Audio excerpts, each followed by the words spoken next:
I used to ride a bike for a living. Hours and hours spent in Lycra, day after day, summiting mountains, stacking kilometres. And yes, it was spectacular. I visited so many places, met so many amazing people. It was literally a life of eat, sleep, repeat. 7 days a week, 24 hours a day in the mindset of an athlete. Movement wasn't part of my life, it was my life. But then became a new chapter. New challenges, new priorities, no more training schedules, just the reality of life. And that's when I wondered, if I stop moving, do I stop performing?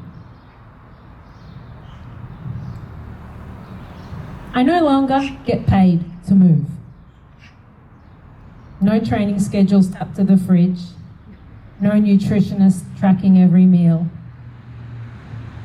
no checking watts, heart rate, just the new life, new challenges, and the beautiful chaos of my family. Now, what I realised, movement is no longer my profession, it is my prescription. My prescription for energy, for clarity, for focus, for joy. Today, what I want to share with you is that movement doesn't have to be extreme to be life-changing. You don't have to be an athlete. You just have to move.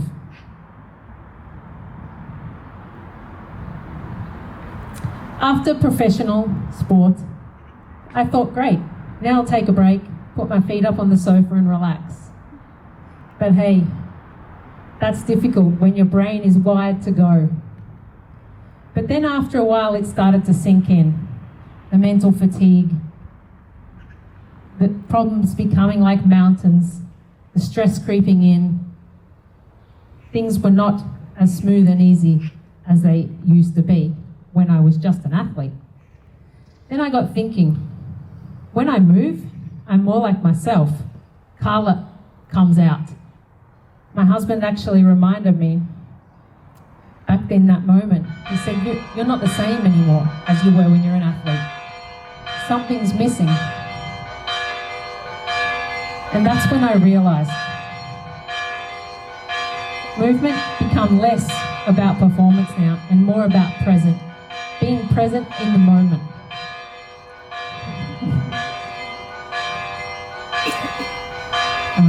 I keep going. If I can scream louder. That's in that moment where I thought, how about I change my approach to movement? I don't need to train hours every day. In fact, quite frankly, I don't have the ability to, with a family, with work. I can't be laid up on the sofa for the afternoon, taking a relaxing break. I need to continue with my day. So, that's when I thought I need to keep moving for energy, moving to energize my body, not just for my mental health, but also for those around me and those that I was connected to. Let's just nerd out for a moment. I guess most of you here, maybe today, maybe yesterday, maybe a month ago, or maybe a week ago, or a year ago, I hope at some point in your life, you've moved to the point you've had these feelings. Because when we move, we release those natural feel-good chemicals, serotonin and dopamine. And even just for the smallest amount of movement, you have those feelings. And also, importantly, when you move, you decrease those nasty ones like cortisol, which results in stress. So let's try to focus on more movement to really increase those natural feel-good chemicals. Let's get real. We're not all chasing gold medals, Olympic medals. We're chasing real-life problems, stresses, family, kids. We're looking for sanity. We're looking for joy. I don't know if you've had one of these days recently, but I certainly have. emails creeping in, deadlines coming, family at home sick, basically problems all around us growing, maybe exams approaching really quickly, a lot of stress, not enough hours in the day. What do? Have another coffee? It's an option. I mean, it's quite tasty. I'm a big fan of coffee. But, in fact, 30 minutes, 1 hour after your midday coffee, maybe you don't have the effect anymore. You're looking for another, or you're looking for some chocolate or whatever it is to give you that feeling that you need. What I did on this particular day, I stepped outside, put my shoes on, 30 minutes, me, myself, the blue sky, music. Do you know what happened when I come back in the room? Nothing had changed. The problems were there, probably bigger than before because I had more emails and the time was ticking to the deadlines approaching. My son, family, still sick. That wasn't happening, going away in 30 minutes. But what changed and what resonated with me in that moment was the whole day, despite still in chaos, I was a different person. I didn't have solutions at that moment. Nothing was different, but I was refreshed. It was like I was reborn, re-energized. I had the ability to tap into new ideas, to find a way to cope with the rest of that day. Also positive, happy, all the things that movement does. So, I hope for you guys, you don't have too many of those days, and I assume most likely we do at some point though. So, please, now's important, take a listen, because this is where you'll really, you'll get some benefit on days like those. I'm going to share with you now 3 very important takeaways, which I promise you, if you just take one, it's going to have a huge effect on your life. Certainly has changed my life from the transition from a professional to today. My first takeaway would be to make movement a non-negotiable. You say, what is a non-negotiable? Non-negotiables, of course, are the things in our life that we need to survive, to get by. Breathe air, drink water, fuel our body with good food. Maybe it's brush our teeth. Yeah, because that's pretty important too. What if we placed movement on top of our priority list? What if we made it an essential? So that, in fact, if ever we have any doubts, any excuses, I'm too tired, I don't have time, I've got too much work, that any of those excuses that cross our mind will never have the chance to negotiate with the fact that we have to do movement, because it is now a point in our list that has that much priority that nothing changes. And I have those days. I've got one in my belly, but it doesn't change the fact that movement is a priority, because it doesn't matter if I feel off, I'm tired, I'm sick. I can guarantee even a 30-minute walk certainly changes my day. Try it. You won't regret it.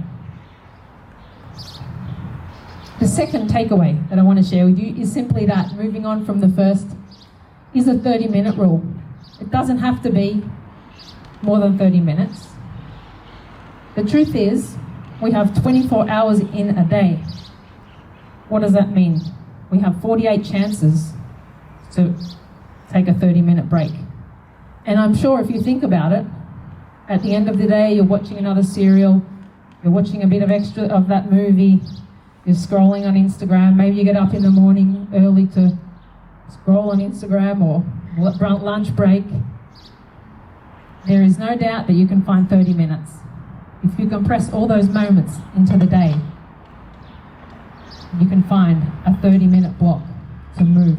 It doesn't take expensive gym memberships. It doesn't take expensive material. It's just you whatever you feel comfortable doing. Dancing like no one's watching. Yeah, get out there, put some shoes on. A friend of mine actually shared with me a very important story that I've thought about ever since. He said, Carla, I'm going to make a goal to do 30 minutes of activity for a whole year. And I was thinking, wow, that's intense. That's pretty hard to let's say, it's hard to keep to that goal. And he said, well, no, 30 minutes is 30 minutes. It's not 1 hour. It's quite short. But, well, that's true. So how's it going? Well, I'm 2 months in and I'm going okay. But the fact that I almost had to stop with my goal because it was mostly because I've been too busy. He said, one particular day, I arrived to the hotel room at 11:15 at night. I hadn't reached my goal. I hadn't done my 30 minutes of activity. And he thought, well, maybe I can tap on an hour to the next day. But he decided, you know what, no. Middle of the night, throw on my running shoes, do a lap around the city. He got back, he said, 11:55 at night, just before midnight. And do you know what happened? The next day, he was like a king. He led like you've never seen, or he never seen. You didn't meet him. But it was phenomenal, he said. He slept better, he was overtired, but on this particular day, it was something special for him. And for me, that really resonated. And I thought, you know what, that's crazy. I couldn't do that, but perhaps I could. I don't know, but the point is, you don't need to have, lots of time. You just need to get out there and do it. 30 minutes. That's all it took. My third and final takeaway. Move to lead. Do you lead a classroom? Maybe a team, maybe a family. You cannot move if you are depleted. We don't have the energy. Movement gives us resilience, empathy, courage. Try it. Move to be a better partner, a better friend. That's one I'll leave you on. When I move regularly, I'm not just a better professional. I'm a better mum, a better partner, a better friend. Because when you move, you connect on a deeper level. When you move, you belong.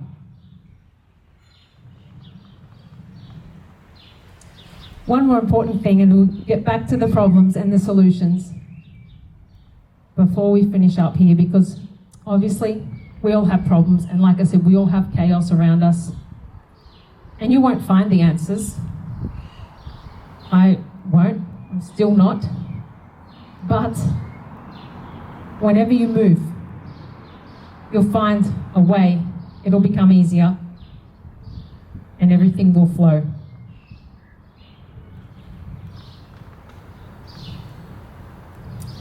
And finally, I just want to leave you with that. Please, get out there and move. Don't reach for more coffee, because when you move, you feel better.